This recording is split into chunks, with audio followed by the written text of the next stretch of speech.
بیان سے مستفید ہوں گے، اس سے قابل کہ میں چند گزارشات آپ بھائیوں کی سماعتوں کی نظر کروں۔ ایک گزارش ہوگی آپ بھائیوں سے کہ تھوڑا ڈسپلن کا خیال کرتے ہوئے، میں اکثر یہ بات آپ بھائیوں سے کہتا ہوں کہ مسجد میں جب بھی تشریف لائیں تو کوشش فرمایا کریں صفوں میں بیٹھا کریں۔ اللہ پاک نے اس چیز کو صف در صف کا جو ذکر ہے نا، اس کو اللہ نے فرشتوں کے ضمن میں قرآن میں بھی ذکر فرمایا، اور بارہا قیامت کے منظر میں بھی اس طرح اللہ پاک نے صفوں کا ذکر فرمایا کہ اللہ کی بارگاہ میں اس طرح صف در صف فرشتے بھی کھڑے ہوں گے۔ آپ بھائی صاحب پلیز صفوں میں ہو جائیں۔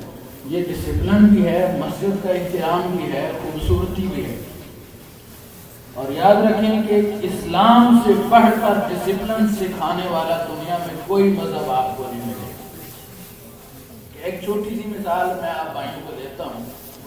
آپ دیکھیں نماز ہو رہی ہو، ایک آدھ رکعت دو رکعتیں پڑھی جا چکی ہوں، اور میں آپ اینی ون کوئی آدمی اگر بعد میں آتا ہے وہ نماز میں شامل ہوتا ہے، تو جب امام سلام پھیر دیتا ہے تو اس کے لیے شریعت کیا حکم ہے؟ وہ ساتھ سلام پھیر دے؟ نہیں، کیا حکم ہے کہ وہ کھڑا ہو جائے۔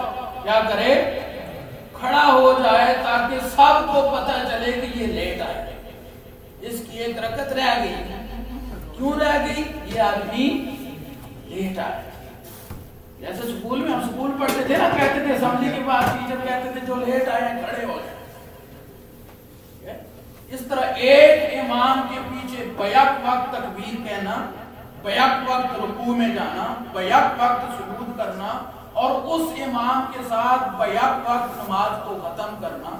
پھر آپ دیکھیں دنیا کا سب سے عظیم ترین اجتماع ہوتا ہے حج کے موقع پر، دنیا کے کونے کونے سے